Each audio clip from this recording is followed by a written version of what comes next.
And so today I'll be asking you some questions about leadership and I guess what we were just talking about, your leadership style.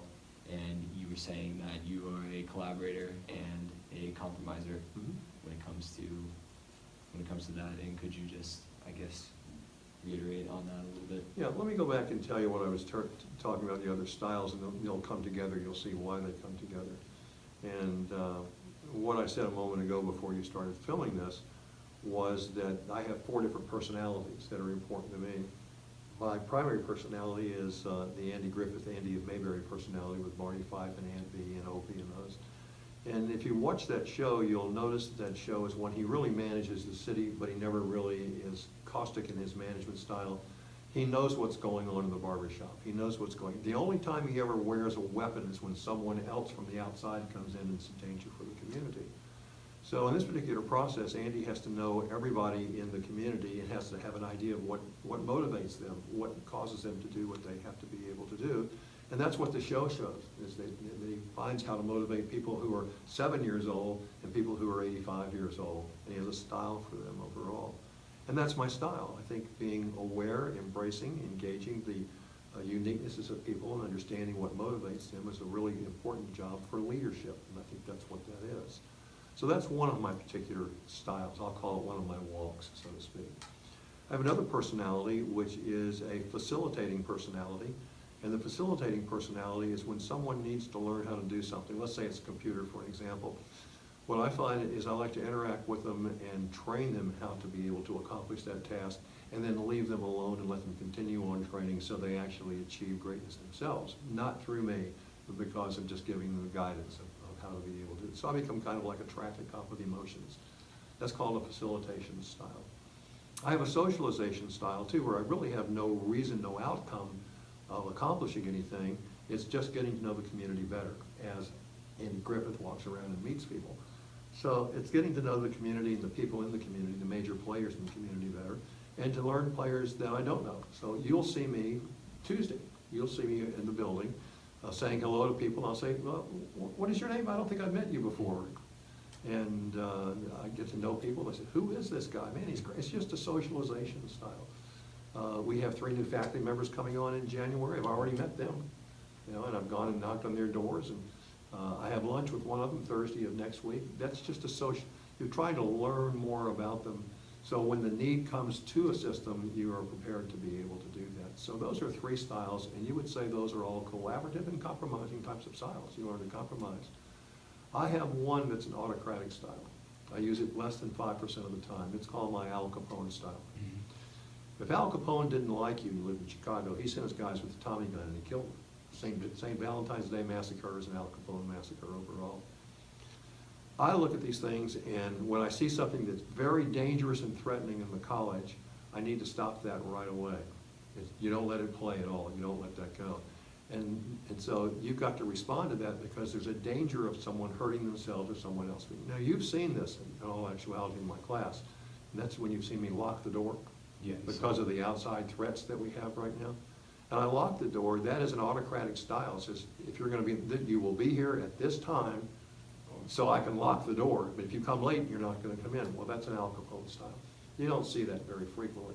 And after a while, people kind of forget that. But the reason for that is there's a danger in the behavior. And so it seems to me that you can anticipate that and you can forestall that behavior from occurring by handling it quickly and to the point. And so that last style of Al Capone, I probably use less than 3% of the time. But when it's needed, it's really, really needed. So if you need to pop someone in the mouth, you pop them in the mouth. And I've always believed it's better to take a sock in the nose once than take a beating for the rest of your life. Yes, sir. Well, you definitely had an impact on me. You're the first teacher that I ever had that made an effort to know me and my classmates. And well, out of 150 people, that's not so bad. It really helped me, I guess, feel like you wanted me there and you really cared about. But see, if you were Barney Fife, I would have given you 1 bullet, but it would have been in your pocket. Yes, sir. Well, awesome. So I guess through your leadership, through your time as a leader, have you ever worked, I guess, with negotiation, mediation, or arbitration, one that I've done sticks it out? Yeah, I've done it here. I chaired the Department of Marketing at the University of Denver. I was the chair of the Department of Marketing at Eastern Michigan University. I've had a lot of other leadership roles in Scouts, in coaching basketball with kids who are 8, 9, 10, 11, 12, girls and boys. So, you know, when you don't really, in my perspective, you don't isolate that and say, this is what I'm doing. It becomes a natural part of your existence. And I mean, to me, the most important thing in leading people and working with negotiations and mediation is, number one, you got to listen to what people have to say without a premonition of what the outcome is going to be. And so the people here in college will tell you that he's a good listener. They think I have an outcome in mind, and perhaps I do. But I think the very first step is you have to establish what are the ground rules. What's bothering people? Generally speaking, what I have found in my leadership here is that if people agree with the outcome that you have in mind in a leadership role, they don't agree with the process. If they agree with the process, they don't agree with the outcome.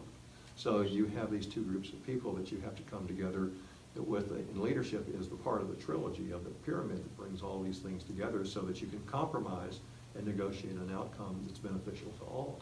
And that beneficial to all, I have several faculty members here in this college that have made specific comments. Well, if it doesn't get into my pocketbook directly, it doesn't count.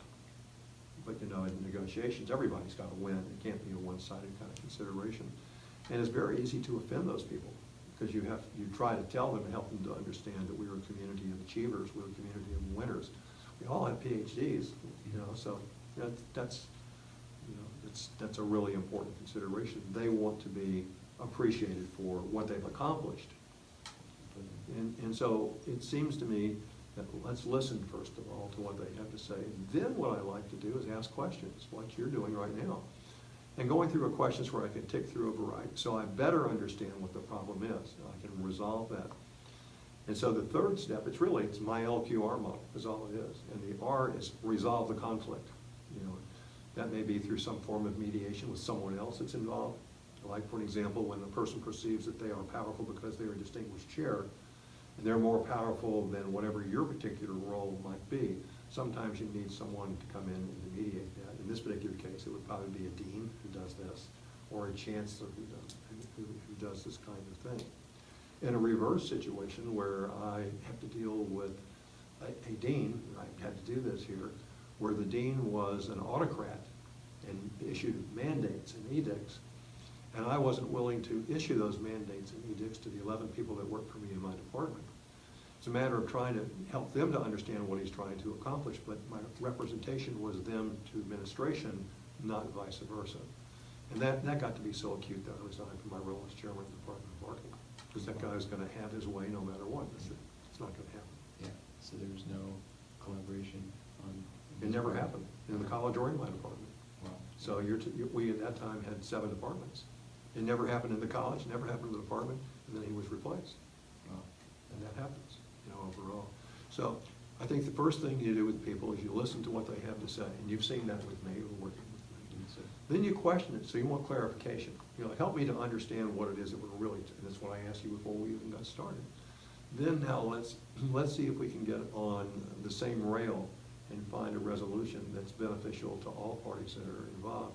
So there's a mutual beneficial outcome to the process, not a singular outcome to the process. Win-win, not a zero-sum game. A zero-sum game doesn't work for you. It's, to me, in leading people, especially where you have a lot of well-educated people with a lot of responsibilities and no direct control over them, is you want to find out how you can help them be successful and help the college be successful.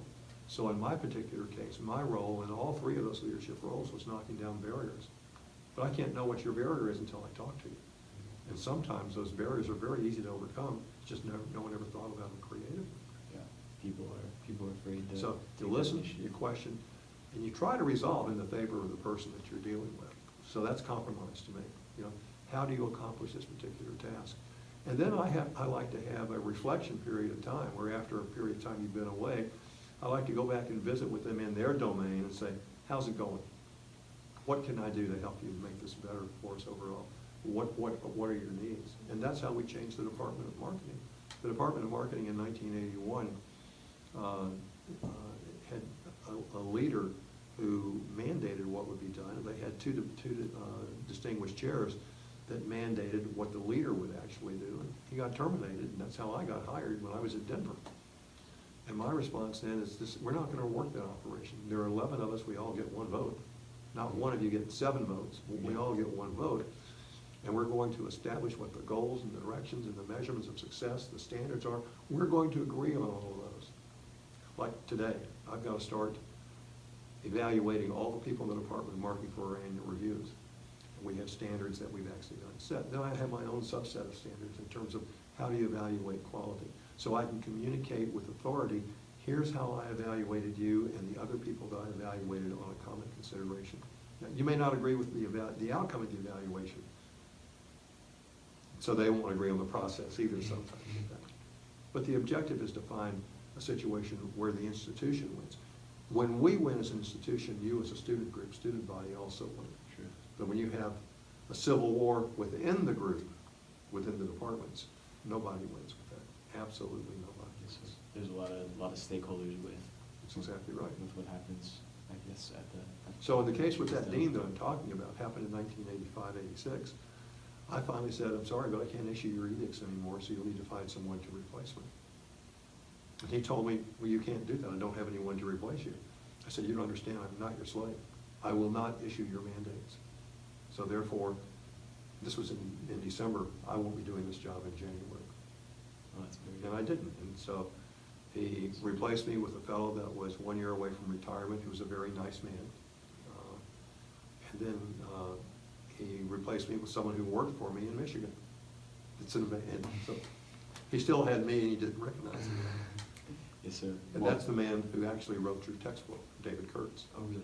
Mm-hmm. Wow, that was a pretty bright guy then. Bright fellow, nice fellow too.